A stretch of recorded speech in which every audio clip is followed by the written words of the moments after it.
Yo à tous, c'est Tijian. Aujourd'hui, on se retrouve pour parler de Zelda.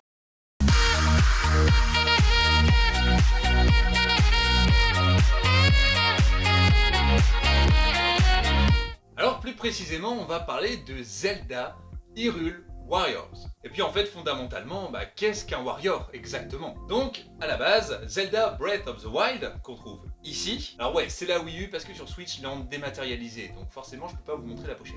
Zelda, donc Breath of the Wild, a été et est toujours d'ailleurs un monument du jeu vidéo sur Nintendo. C'est un Zelda en open world, et vraiment, ce jeu a été énorme pour moi. J'ai joué pendant plus de 80 heures dessus, je l'ai toujours pas terminé parce que c'est chaud de le terminer à 100%. Il y a des gens qui font des glitches énormes là-dessus, enfin bref, je m'éparpille un peu. Mais quoi qu'il en soit, il a tellement plu que Nintendo a lancé une sorte de suite.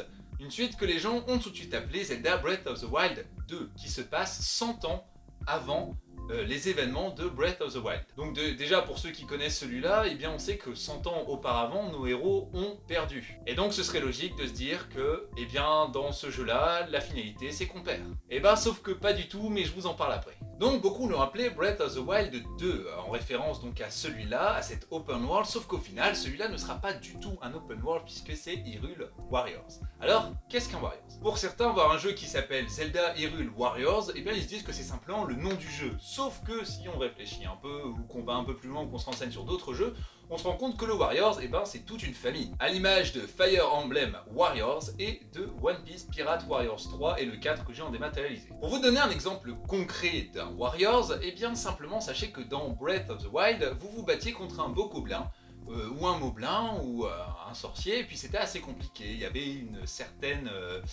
des certaines manipulations qu'il fallait savoir faire, il fallait avoir des fois de la dextérité, il fallait combiner plusieurs attaques, plusieurs sorts pour réussir à le tuer. Les Linel par exemple, grand défi pour tous de battre ces monstres. Et au final, donc, vous battiez un ennemi. Et bien, le principe du Warrior, c'est que vous n'arriviez pas devant un bokoblin, mais devant une centaine ou des milliers et qu'il faille tous les tuer. Donc, forcément, ils sont moins puissants. Ils ont des attaques un peu plus basiques, ils sont moins poussés au niveau de leur stratégie. Mais clairement, le but des Warriors, c'est simplement de défoncer tout le monde, de ne pas vous prendre la tête et d'avancer tout droit. Et en fait, c'est des jeux qui sont faits pour simplement vous détendre en tabassant le plus de monde. Parce que la difficulté d'un Warriors, eh ben, elle est très rarement là. C'est très compliqué je trouve que c'est très compliqué de perdre dans un Warriors quand on avance, quand on suit l'avancement du Warriors en lui-même. Par exemple, pour vous donner un exemple concret, dans One Piece, vous avez plusieurs niveaux de difficulté. Forcément, si on prend le niveau de difficulté extrême avec des personnages niveau 1, ben là on se fait laminer. Par contre, si on prend un mode de difficulté normal et qu'on avance tranquillement dans l'histoire, il n'y aura aucun problème, c'est vraiment de la détente pure et simple. Le gros point positif des Warriors, c'est que vous n'incarnez pas qu'un seul héros, parce que vraiment, par contre, là, ce serait super chiant, parce que vous allez passer quand même des dizaines, des centaines d'heures à vous battre avec un héros qui aura toujours les mêmes actions, les mêmes combos.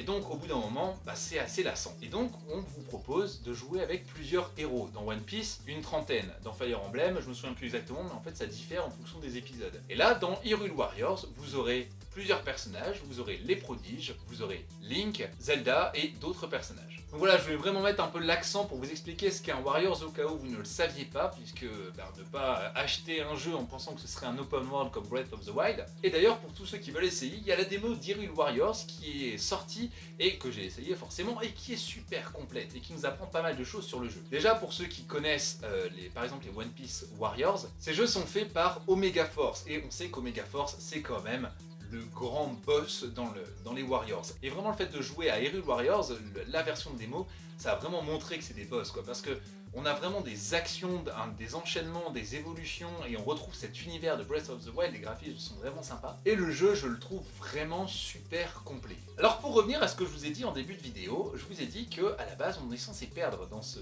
jeu-là, puisqu'on sait que les héros perdent, et que du coup 100 ans après, Link se réveille et finit par remporter, mais tout le monde est mort de toute façon 100 ans avant. Eh bien peut-être que ça va pas se passer pareil, parce que ce coup-ci, on a un petit robot qui a remonté le temps, et qui est là pour sauver la princesse Zelda. Oui, Zelda c'est la princesse, c'est pas le héros, le jeu s'appelle Zelda, mais c'est Link le héros, au cas où tu le savais toujours pas. Et en fait, tout le monde est certain surtout les gens sont certains qu'on va perdre à la fin et ce serait assez logique. Et d'ailleurs, ce serait intéressant de jouer à un jeu pendant des heures en sachant que tu vas perdre et de perdre à la fin, que le héros perde alors que tu t'es battu corps et âme pendant plus de 80 heures. Mais je pense que justement Nintendo va prendre le contre-pied de ça et jouer avec ce petit bonhomme qui voyage dans le temps pour sauver tout le monde. Bah ouais, si tu joues avec des héros comme Zelda et les 4 prodiges et qu'au final tout le monde meurt, ça fait un jeu vraiment dark. Bref, je vous conseille ce jeu parce que la version de démo est assez remplie. Je pensais qu'en général, vous savez, les versions de démo, on a 1 heure, ou on a 1 ou 2 épisodes.